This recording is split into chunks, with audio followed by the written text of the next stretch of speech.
Salut, c'est Alex. Si t'es développeur aujourd'hui, tu vois que le marché est compliqué. Mission rare, TGM en chute libre, licenciement massif du coup sur ces derniers mois. Et le problème, c'est que l'IA accélère dangereusement la tendance qui est en train de s'accentuer. Une erreur majeure actuelle des développeurs, c'est de croire que l'IA ne concerne pas leur projet, qu'elle ne s'actionne pas sur leur legacy. Et moi aussi, je pensais ça au début. Maintenant, le problème, c'est que dans l'AI-Driven Dev, on a prouvé à tout le monde qu'on pouvait gagner au minimum 2 heures par jour en codant avec l'IA. Et ça, c'était l'année dernière. Aujourd'hui, en 2025, on est capable de produire du code 2 fois plus vite. Et cette tendance, à mon avis, va s'accentuer. Pour moi, il y a une solution claire pour inverser cette tendance. Je vais te la partager précisément tout au long de cette vidéo. Si tu veux sauver ton avenir en tant que développeur, reste jusqu'au bout. On est ensemble dans cette bataille contre le marché actuel. Bon, aujourd'hui, vidéo un peu spéciale. J'avoue que c'est un format que j'ai pas spécialement l'habitude de faire. Peut-être que ça appartient à un podcast, cette histoire, je sais pas trop. L'idée, ça va être de discuter un peu de la place de l'IA aujourd'hui pour les développeurs et surtout de la place de l'IA demain pour les développeurs. Aujourd'hui, on est dans un marché qui fait un peu la tronche. C'est compliqué d'être développeur aujourd'hui en 2025. Il y a une partie de la tech qui voit les problèmes de mission. Il y a de moins en moins de missions pour les freelances. Il y a de moins en moins de CDI. Les CDI qui nous sont proposés proposent des salaires toujours plus bas. Le marché n'a jamais été aussi bizarre, et c'est pas moi qui le dis, c'est mes potes développeurs, c'est la communauté autour. Bref, si vous avez essayé de rechercher un taf, une mission en ce moment, ou même si vous discutez avec vos potes qui recherchent des missions, le marché il est un peu bizarre. L'objectif du coup de cette vidéo d'aujourd'hui, ça va être d'essayer de comprendre un peu, est-ce que c'est à cause de l'IA, est-ce que c'est pas à cause de l'IA, c'est quoi la structure du marché en France, qu'est-ce qui va se passer dans les années à venir. J'ai commencé à brainstormer tout ça, je vous ai fait une petite note directement sur mon iPad, et le but ça va être de détailler ça ensemble pendant 20 minutes, je pense, à peu près. L'idée de cette vidéo, pour moi, c'est vraiment de présenter un peu ce que je sais, de présenter un peu ce que j'ai appris et peut-être vous mettre en garde sur 2-3 trucs que je pense vont commencer à arriver. Si vous ne faites pas trop votre veille technique côté IA aux États-Unis, il y a des folies qui sont en train de sortir en ce moment. Comme d'habitude, ça met un peu de temps à arriver en France, mais quand ça va arriver en France, je pense que ça va être un sacré bazar, d'où la vidéo d'aujourd'hui. Bon, déjà, avant de commencer, un petit préambule. Comment est-ce qu'on en est arrivé là? Comment est-ce qu'on est arrivé au fait que quand j'ai commencé en tant que freelance, moi en 2021, c'était juste après le Covid et c'était royal. En fait, j'ai trouvé ma mission comme ça. C'est moi qui avais le choix.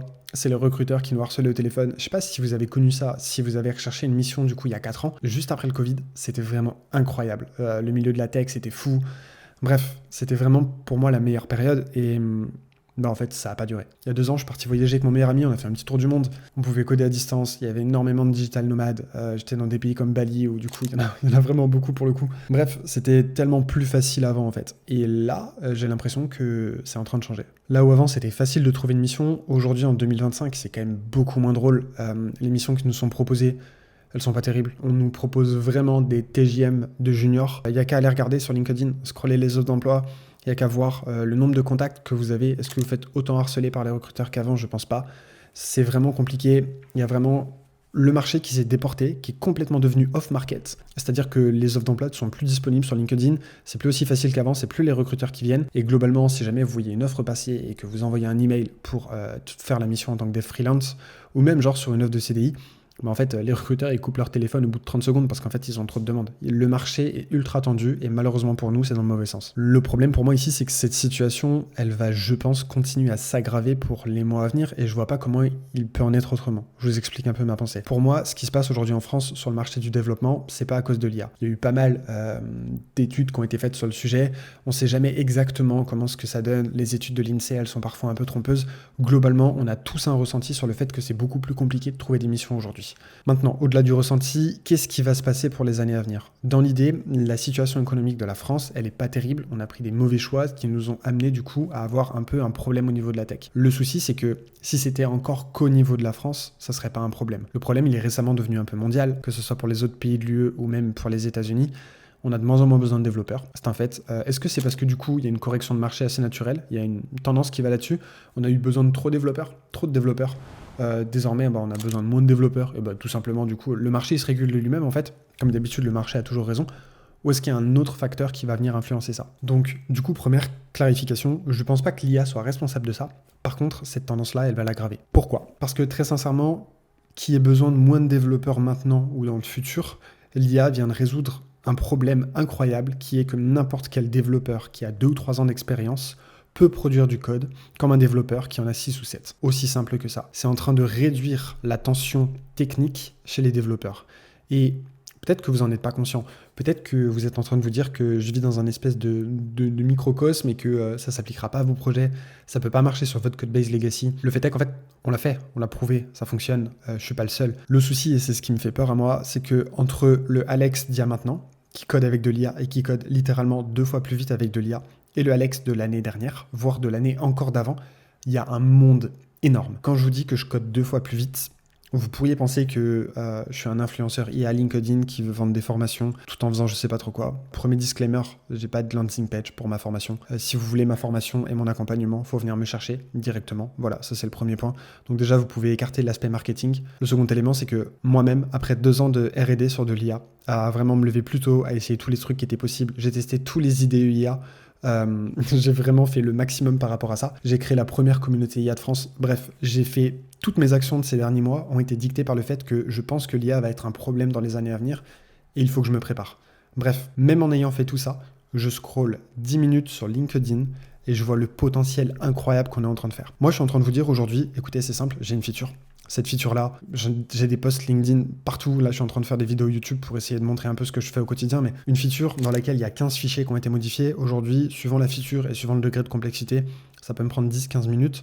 Et on parle d'une feature générée nickel avec les tests en clean code. Avec vraiment du code de développeur qui a 13 ans d'expérience mais généré par IA. C'est moi qui drive l'IA, mais c'est elle qui a écrit le code, ok ? Mes prompts sont nickel, mon setup est nickel, tout a été optimisé pour que je puisse vraiment accélérer ma vitesse de livraison. Même en ayant fait tout ça, moi je vois des mecs à côté qui en MCP vont connecter Cursor directement sur Linear, qui vont avec des agents IA commencer à pré-traiter leurs user stories, qui va ensuite rentrer dans la codebase, qui va ensuite en déduire un plan technique pour commencer à coder ça, qui va envoyer dans un autre agent IA qui va rédiger les tests, etc.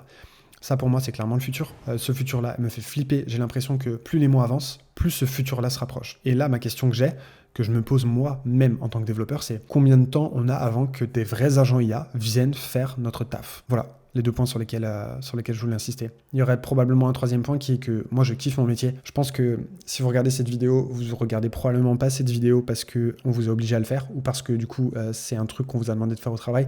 Vous regardez cette vidéo parce que vous kiffez la tech. Vous regardez cette vidéo probablement parce que vous kiffez l'IA. Vous regardez cette vidéo probablement parce que vous codez le week-end. Moi aussi, j'adore ça. C'est vraiment un kiff de faire des SaaS, de discuter de projets avec des potes, etc. J'ai pas envie que ça s'arrête.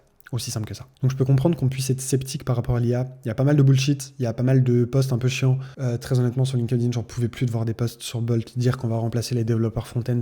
Quand on voit la tanne que c'est, même grâce à Tailwind, on arrive à faire des trucs de fou, mais ça résout pas tout. Bref, je vous parle pas du tout de ça. Je vous parle pas d'une IA qui est en train de coder quelque chose. Je vous parle d'une IA qui a été paramétrée, millimétrée. On a des prompts dans la communauté. Ils font 50, 100 lignes. Ils ont été testés, étudiés. Quand vous les lancez sur votre projet pour générer un test, pour générer une feature, pour générer de la doc, le truc fait 100 lignes, qui a été review par plusieurs personnes. Je peux vous assurer que si vous mettez les bonnes inputs, l'output, elle est à 80% nickel. Effectivement, l'IA fait pas 100%, c'est évident. Bien sûr qu'elle fait des erreurs, sinon elle prendrait déjà notre taf. Mais c'est pas grave, les 20% restants, vous les faites. Et si du coup, sur une journée, vous avez gagné 80% de votre temps, je vous laisse estimer un peu combien de temps vous gagnez chaque semaine. Bref, le vrai problème, en fait, de ce marché, c'est qu'il est pas terrible et que le problème, en fait, c'est qu'aujourd'hui, on est devenus des développeurs interchangeables. Je m'explique. Vous regardez n'importe quelle offre d'emploi, on va pas venir chercher un développeur ou sur une skills en particulier. On va venir chercher un développeur React, on va venir chercher un développeur Angular, peut-être venir chercher un développeur Flutter, mais à aucun moment on va venir chercher une skill qui vous est propre. Et votre skill qui vous est propre, c'est votre potentiel métier. C'est-à-dire, si pendant 5 ans, vous avez bossé dans une banque, je pense que le flux de la banque, de comment ça se passe, etc., vous le maîtrisez de fou. Aujourd'hui, on ne cherche pas un développeur spécialisé en banque. On cherche un développeur Java à qui, du coup, on va faire rentrer dans sa tête toutes les règles de gestion et toutes les règles métiers en fonction de ça. Et ensuite, on va attendre que le code soit livré en production de manière qualitative. C'est un peu ce qu'on attend d'un développeur. Demain, la friction, elle n'existera plus. L'IA, du coup, techniquement, elle sera capable de le faire. Et on aura besoin d'orchestrateurs de code. On aura besoin de personnes qui vont manipuler des agents IA, qui vont être capables de regarder le code et de se dire non, ça c'est de la merde, il faut que ça vire. On va faire ça différemment. Ce refactoring, il est pas bon. J'ai discuté avec l'IA et en fait, on va pas du tout faire une queue comme ça dans ce sens-là. On va plutôt utiliser un event emitter ou je sais pas trop quoi. Bref, cette réflexion-là, on va la garder en tant que développeur parce qu'on aura toujours besoin de nous inciter notre propre vision du produit qu'on a. Pour autant, la plus-value d'un développeur aujourd'hui n'est plus dans l'écriture d'une ligne de code. On s'en fiche d'écrire une ligne de code aujourd'hui. Si je vous demande de faire un palindrome en Java, vous n'avez pas d'intérêt à écrire public, string, machin, etc. vous-même. Faites-le avec de l'IA, de toute façon, elle le fait plus vite que vous. Bref, si on part de ce principe-là, ça veut dire que potentiellement, dans les années à venir, on va avoir du mal à décorréler la technique du besoin métier. C'est-à-dire que aujourd'hui, plus vous allez vous concentrer sur votre vitesse de livraison, ok, vous allez vite et vous faites les choses bien, ok, c'est ce qui fait la qualité d'un développeur, plus vous concentrez sur une vision métier. Je suis le développeur Java spécialisé en banque qui livre les features 3 fois plus vite avec de l'IA. Boum, c'est réglé. N'importe quel recruteur qui vient se dit « Ok, il est spécialisé en banque, mon client est dans la banque, parfait, il est développeur Java, donc du coup il n'aura pas de problème à faire des trucs, je sais pas moi, à mapper des futurs ou je sais pas trop quoi. Et le fait qu'elle utilise de l'IA, ça veut dire qu'elle va vite. Donc on a tous les aspects. Connaissance métier, qualité, parce que du coup vous êtes développeur depuis 10 ans, vous savez très bien que si vous tombez dans un mauvais design pattern, en fait même si l'IA vous l'a pas dit, vous allez pouvoir la corriger. Et vitesse d'exécution, c'est-à-dire que vous allez pouvoir écrire 80-90% de votre code avec de l'IA, complètement dirigé par vous-même, avec vos prompts, avec vos règles, et c'est ça qui va faire toute la différence demain. Donc, comment est-ce que vous pouvez vous en sortir désormais et dans le futur de manière relativement simple? Mettez en avant vos skills, ok? Mettez en avant vos skills, vos soft skills, vos hard skills, parce que c'est hyper important, parce que ce que l'IA peut pas nous prendre, et ce que le marché peut pas nous prendre en général, c'est notre capacité à être humain, à comprendre le produit et à être avenant par rapport à ça, à comprendre que du coup, il y a des enjeux métiers, qu'on n'est pas là pour pisser du code, je déteste cette expression en plus, mais qu'on est vraiment là pour résoudre une problématique métier et montrer-leur qu'on est capable de la résoudre de manière qualitative et rapide. Ça, pour moi, c'est le truc qui va faire en sorte que quand la barrière de la complexité technique tombera totalement avec de l'IA, et que pour l'instant, c'est pas encore mainstream, mais même dans 6 mois, dans 1 an, avec les mises à jour successives qui sont en train de sortir sur Claude 3.7 ou genre même sur GPT 4.5, vous voyez en fait que c'est complètement exponentiel. On pensait qu'on avait atteint un plafond de verre et plus ça va, plus ça rajoute des features. S'il faut, dans 6 mois, n'importe quel développeur junior un peu formé à l'IA pourra produire du code d'un développeur senior de 7 ans d'expérience. Ok, peut-être qu'il comprendra pas tout, mais en fait, vous pensez vraiment que les recruteurs, ils vont en avoir quelque chose à faire? Ils vont voir un mec payer 300 € par jour produire 90% de ce qu'un mec payé 700 € par jour peut faire. Même moi, je suis prêt à payer le prix des 10% pour avoir ce genre de truc. Et en fait, là, pour le coup, vous êtes dans la tech, mais imaginez-vous, vous voulez acheter une dernière télé, ok? Soit vous avez la télé incroyable, OLED, machin, plus 4K, 3000, à 3000 €, soit vous avez juste 10% de moins dans une télé à 600 balles. Vous prenez laquelle? Ok, vous n'avez pas les 10% de plus de la Vision Pro 3D machin plus. Mais ces 10%-là, ils vont faire toute la différence dans le marché du travail. Maintenant, ça c'est mon avis. On va voir si l'avenir me donne raison. En tout cas, c'est ce qui me pose problème à moi, c'est que plus on avance dans le temps, plus on se rapproche de cette éventualité-là. Là où des gens moins expérimentés que nous pourront produire aussi bien que nous. En tant comme vous, j'ai pas envie de me sentir dépassé par rapport à ça. Typiquement, c'est le genre de truc qui me gonfle un peu, tous ces débats autour de l'IA. Il n'y a personne qui est d'accord, on ne sait jamais sur qui compter, quoi comprendre, etc. Je pense qu'il faut qu'on se reprenne parce que avant on pouvait trouver des missions, un peu comme ça, un peu facilement, un peu genre en suivant des offres d'emploi. Maintenant, ça va être une démarche active de notre part d'aller rechercher du travail. Et le fait que ça soit une démarche active de notre part, ça va nécessiter qu'on prenne du temps pour le faire et qu'on change d'état d'esprit. Pour la simple et bonne raison que, est-ce qu'un développeur, aujourd'hui, un développeur qui a 20 ans d'expérience, il vaut rien sur le marché du travail si c'est pas mis à jour, ok? C'est aussi simple que ça. Un développeur qui a 20 ans d'expérience, mais qui n'a pas codé depuis 10 ans, quand il va se remettre sur le marché du travail, ça va être flagrant pour lui. Soit il développe en COBOL, et ok, c'est cool. Soit du coup, il a besoin de se mettre à jour sur Java, sur React, peu importe la techno, mais un développeur a tout le temps besoin de progresser comme ça, sinon il peut pas continuer à avoir un TJM avantageux. Bref, ça fait beaucoup de choses. Moi, mon approche, plutôt que de voir l'IA comme une ennemie qui comprend rien, que quand on lui envoie un prompt avec 2 fichiers et qu'elle répond de la merde parce qu'elle a ni de contexte et qu'en plus le prompt de la personne est flingué, elle dit bah voilà, l'IA, elle se trompe, non, elle est nulle, ok, fine, bon, soit. Moi, mon truc, c'est plutôt de dire, ok, comment je fais en sorte que les faiblesses de l'IA deviennent mes avantages? Comment je fais en sorte que, ok, 99% des développeurs qui utilisent l'IA l'utilisent mal? Bah tant mieux, parce que du coup, la communauté et ce qu'on est en train de construire, on va être le 1% qui va être en avance par rapport à ces personnes-là. Et du coup, quand le marché va encore plus se retourner, bah nous, en fait, on aura été formés à ces outils-là. Et c'est vraiment pour ça que j'ai créé une communauté. Et c'est vraiment pour ça qu'il y a des ressources gratuites absolument partout. Je ne me suis pas contenté de créer une formation et un énième accompagnement sur je sais pas trop quoi. J'ai créé une communauté de gens qui me ressemblent et qui vont dans le même sens. Maintenant, si vous voulez partir dans ce chemin-là en vous disant qu'ok, peut-être qu'il y a un truc qui est en train de se passer avec de l'IA, peut-être qu'il y a 2 ans, 3 ans, ça semblait complètement aberrant à tout le monde de pouvoir créer une app from scratch en 2 prompts et demi. D'ailleurs, il y a 2 ans ou 3 ans, probablement que vous ne saviez même pas ce qu'était un prompt. Et moi non plus d'ailleurs, je l'avoue. Si on m'avait dit ça il y a 3 ans, ok t'inquiète, j'ai créé cette app là, tu vois là, je l'ai créée en 2 prompts. C'est quoi un prompt? Je sais pas. Ça veut dire que j'ai passé 5 minutes à créer toute cette app. J'aurais pété un câble. J'ai fait une vidéo sur Claude Code, je pourrais vous la mettre, je sais pas où, parce que je suis pas habitué de YouTube. J'ai créé une app en 10 minutes, 15 minutes, et il faut regarder le code généré, mais franchement, c'est loin d'être dégueu. Si j'avais précisé ça avec des prompts et avec 2-3 règles, je pense que le code généré aurait été nickel. J'ai créé une app en 10 minutes. Vous pensez pas que c'était possible? Qu'est-ce qui vous dit que dans 2 ans, ce sera pas possible de modifier des features en legacy avec une simple ligne de commande et un simple prompt? Qu'est-ce qui vous le dit ça? Qu'est-ce qui vous dit que l'IA va pas continuer de croître de manière exponentielle? Vous avez 2 choix.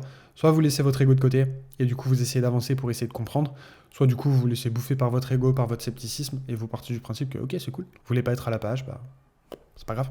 Maintenant, si vous pensez que l'IA a potentiellement du futur et que vous êtes en train de vous demander ok, c'est quoi la prochaine étape? Je vous donne 3 étapes par lesquelles vous pouvez passer pour commencer à accélérer votre flow de développement, c'est gratuit. Première étape, si vous êtes sur un outil de type JetBrains, je suis navré de vous dire que JetBrains est devenu le pire outil du monde pour utiliser de l'IA. Et je suis navré de devoir vous dire ça. C'est un fait, je ferai une vidéo dessus pour vous convaincre, mais vous ne pouvez pas utiliser l'IA convenablement avec VS Code plus GitHub Copilot ou JetBrains avec absolument n'importe quel outil. À la limite, vous pouvez utiliser l'extension Supermaven, mais très honnêtement, vous n'aurez pas forcément d'énormes résultats. Le souci de GitHub Copilot, c'est qu'il est bien, mais que leur pré-prompt et que leur manière de faire, elle est pas ouf. Bref, je vous conseille 2 outils sur lesquels vous pouvez vous baser, Windsurf et Cursor. En fonction de la hype, en fonction de vos trucs, utilisez soit un outil, soit plutôt qu'un autre. Si jamais vous débutez dans l'IA, que vous en avez absolument jamais fait, utilisez Windsurf parce que du coup, toute la DX autour, elle a été pensée pour que du coup, ça soit fluide. Utilisez ça et sur votre prochaine feature, je vous demande de faire un truc relativement simple. Allez dans le chat. Dans le chat, vous allez indexer les fichiers que vous souhaitez modifier. Ensuite, ce que je vous demande de faire, c'est de décrire très précisément à l'IA ce que vous souhaitez faire. Je souhaite modifier tel contrôleur pour qu'il appelle ce service. Je souhaite modifier tel service pour qu'il appelle telle API. Les entrées de données de l'API sont X, Y, Z. Bref, essayez de faire quelque chose comme ça. Donnez tous les fichiers en exemple. Envoyez dans l'IA. Essayez de voir ce que ça donne. Essayez de voir le potentiel derrière. Si elle vous génère quelque chose qui ne compile pas, dites-vous, ok, combien du code généré a été correct. Si c'est plus de 80%, ça veut dire que si vous arrivez à maîtriser cette technologie sur 1, 2, 3 features et que vous continuez à apprendre le truc, parce que là, imaginons que vous êtes au niveau 0, ça vous a déjà au niveau 0 modifié 60, 70, 80% de code qui est correct. Imaginez, après 2 ans de R&D, ce que vous serez capable de faire avec, en ayant les bons prompts, en ayant les bonnes règles, en ayant les bonnes habitudes. Si vous avez un peu plus de billes en IA et que vous commencez déjà à jouer avec Cursor, etc., créez des règles simples. Vous avez besoin de tester quelque chose, créez une règle pour les tests. Je vais vous partager la mienne sur l'écran, comme ça vous allez pouvoir voir un peu moins ce que j'ai fait pour créer mes règles de test. Mettez des exemples. Une fois que vous avez ça, la dernière étape pourrait installer une librairie de prompts. On en a une, elle est gratuite, elle est dispo sur GitHub. Utilisez un prompt. Ce prompt-là, apprenez à le maîtriser, rentrez-le dans l'IA. Faites en sorte du coup que vos tout petits prompts qui font 2 lignes et qui ne vous donnent pas de résultats soient remplacés par des prompts qui font 50 lignes, qui ont été maîtrisés et du coup qui vous permettront d'avoir de meilleurs résultats. Voilà, je pense très sincèrement, à titre personnel, que l'IA, c'est le futur pour les développeurs, qu'il faut que tous les développeurs le maîtrisent, et c'est pour ça que je fais autant de contenu gratuit, c'est pour ça que j'ai créé une communauté. Encore une fois, ça me fait flipper ce genre de truc. J'ai envie de continuer à avoir un TJM qui est fort, j'ai pas envie de devoir galérer pour trouver une mission, j'ai pas envie de tout ça en fait. Tout ça, ça m'excite pas, ça me fait flipper, j'ai pas prévu de faire d'autres métiers que le métier de développeur. Donc vaudrait mieux pour moi que pour les prochaines années, je puisse continuer à le faire, et pour moi, le meilleur choix, c'est d'utiliser l'IA pour ça. Je vous remercie de votre attention, si jamais vous m'avez écouté jusqu'au bout. C'est ma première vidéo que je fais un peu comme ça, j'ai pas l'habitude, je sais pas ce que ça va donner.